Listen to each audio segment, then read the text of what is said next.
In the beginning, I'm not Josef van Gennabit, but still Hans Uszkoreit, but I represent Josef today for medical reasons. He cannot be with us today, but he sent his slides, and I'll try to do them justice as much as I can, stick to his presentation. So what Josef wanted to do is to give this community a little overview of what the planning, thinking is in the area of advanced machine translation research right now on priorities that should be taken, at least in European research. These priorities are historically always a little different from the priorities in US research. There are different funding agencies, different strategic goals. And so Josef wanted to start with talking about European single digital market, talk a little bit about the reality, how do we stand with respect to machine translation in Europe, and then lead into some program that a couple of the predominant centers in machine translation in Europe have come up with. So there's much talk in Europe about a single digital market, and the reason is for that is very simple.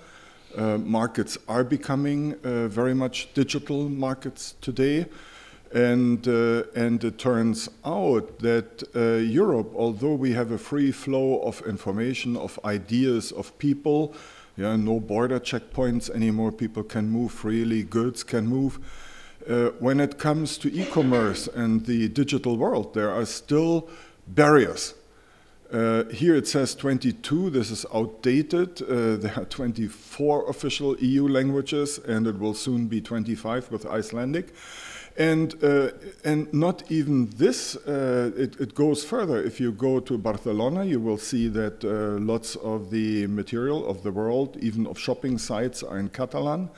And many other European countries support languages that are not among, in addition to the 24 languages, support languages that are not even in this list of 24, like Samish in Finland, or Sorbian in Germany, Occitan in Corsican in France, and so on.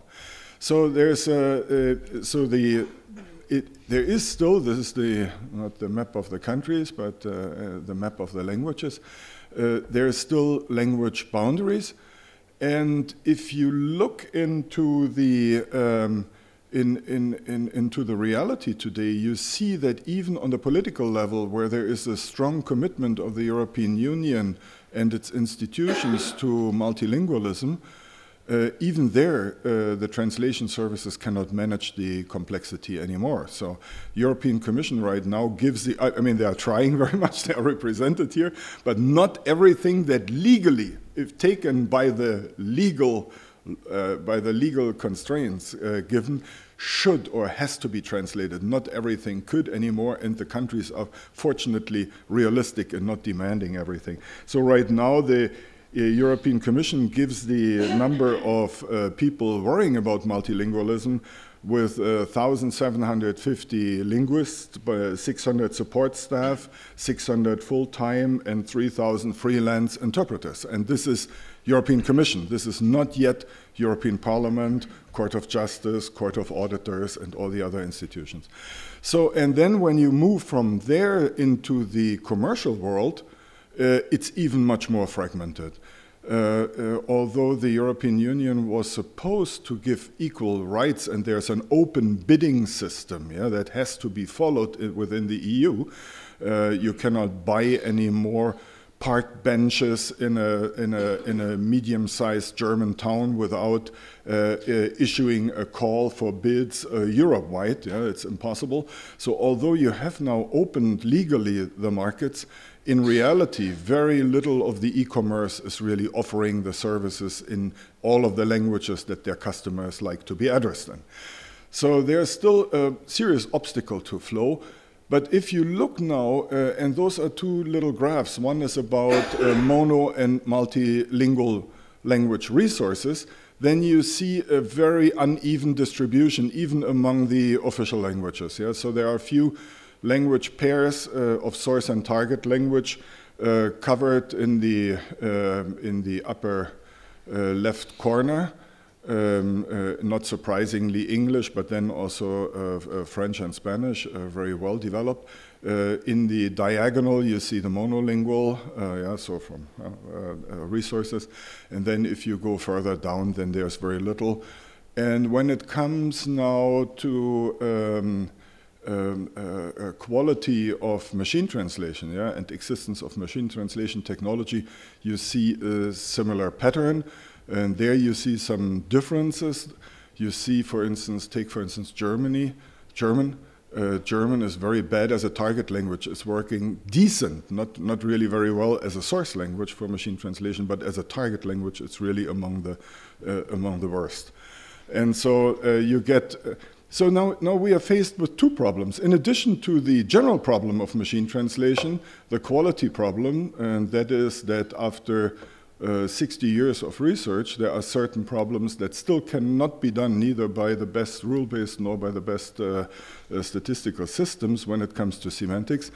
There's an uneven distribution. So whereas today for some language pairs, for instance, take Castilian, Spanish, and Catalan, there's commercial translation every night in the translation of newspapers, working with more than 70% of correct first translation, so little post-editing, and it's used every night for translating lots of contents.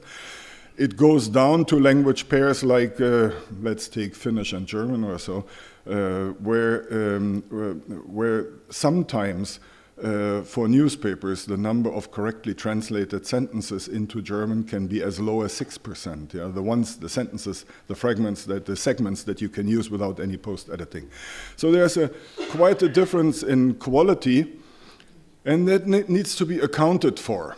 So also, if you look now into the literature and into general technology map, you just take any journal, any major journal of computational linguistics, of machine translation, and you look which systems and which research covers which languages. You see the gap between the resourced languages and the under-resourced and under-researched languages is not closing, it's widening. It's tremendously widening, and so something needs to be done about it. So, and what are the main problems that we have to face with and in Europe because of the linguistic diversity and different linguistic types of languages? We have them, almost all of them, within Europe, with very few exceptions. So we have morphologically rich languages. There has been recently a Darkstuhl seminar on this, so that has been quite an active area of research. Then there is free word order languages, syntactic freedom that you don't have in English, and more freedom than you have in, let's say, Spanish and French in many of the languages. And some of them combine this or balance that by morphology, others don't, like Bulgarian, for instance, doesn't, or Germany with lots of syncretism. So, and then there's lack of training and tools and resources. So so the people in a preparatory project that was funded by the European Union under the name Qt Launchpad, quite a number of people were brought together, experts, in a planning panel and a planning board. I'll give you the list of centers and people in a moment. And they thought about what should be done next. So first of all, we need to pay attention especially to the language pairs and to the problems that seem to be solved for some languages and are not solved for others. Yeah? And sometimes they are due to obstacles inherent in the phenomena of the language that machine translation still cannot deal with. And sometimes they just require better resources and better research. And to take these apart is quite interesting. And then there is another shortcoming in machine translation that has also to do with the fact, that has very much to do with funding and with the strategic goals followed by more than 90% of research. First of all, the main goal in funding was informational and gisting translation instead of high-quality translation for customers, which is needed for e-commerce and for publication. And so the US focus was completely different. It was DARPA, it was Google, it was IARPA, it were the intelligence agencies, and it was about content into English, and what we are mostly concerned with is high quality into the other languages, not into English. So that was, but then there was something else really, and that is that for a time it seemed that just fiddling with different algorithms and tuning features, you could get more mileage out, and people did this, and they didn't really do it with respect to phenomena and to languages, and that means that for a while we had a state, and we are still having it in large parts in machine translation research, where people can do something. You give them a new language and they say, oh, I have some students who can try everything. And they try one system after the other, like people trying the Weka set of classifiers for some classification task. Oh, that's a limited number. But then the number of features and things you can tune is so high, but looking at it, it's alchemy, it's not science, yeah? People don't know, they don't say, oh, this is a Finno-Ugric language with certain properties. We know by our mathematical algorithms that a certain set of algorithms is, no, they cannot say that. They say, let's see if hierarchical works for that pair. Oh, it doesn't. Oh, what a surprise. And so people are trying. So right now, this group of centers that got together very much advocated to do this in a more systematic way. And for doing that, they did something else they should have done a long time ago that pioneers of machine translation like Martin Kay had preached for for many years, namely, why don't you work together with the translators themselves, with the best translators? And this has started now. That has started in nice cooperation with people who are even present here from the European Commission in the translation services. But it has also started with translation companies, with localization people, and so on. So the expert got really together, and the goal is now, from now on, to include them. And this is in our new project proposals. Translation specialists are included from the beginning on. And another thing that was missing was there was no. So the machine translation people measured their quality in BLEU or Meteor and some automatically detected scores.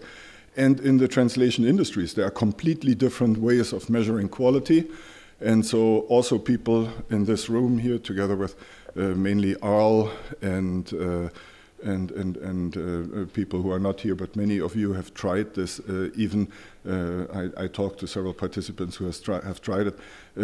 We have tried to set up a quality metrics, a multidimensional quality metrics that's accepted by industry, driven by industry, but then can also be applied to measure and investigate the shortcomings diagnostically, systematically in machine translation output, instead of having some score, some machine score, and we don't know what it means.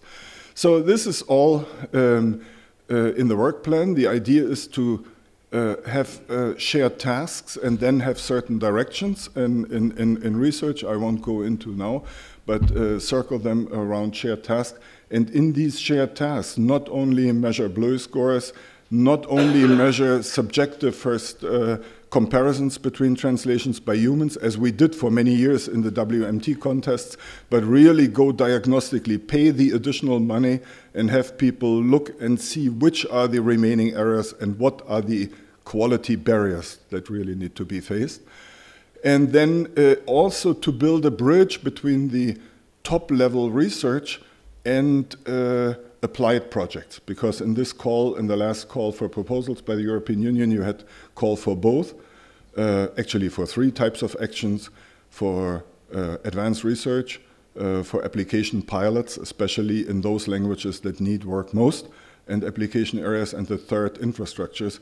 And we tried now in the planning to bridge these things and have bridges between high-class research. So this is the team or the group of centers with CNRS in Limsi, the Hermann Nys group in Aachen, Karlsruhe, Edinburgh, FBK, Prague, Dublin, Amsterdam, Sheffield, Hong Kong, and others, and a couple of companies and organizations such as GALA, the Globalisation and Localization Industries Association, the International Union of Translators, with TAOs, with people at the Directorate General of Translation with the European Commission, and translation companies. And so it's a very strong planning group. Let's see if we manage we have to see now what the European Union will fund, but the research is prepared to work together on solving these problems.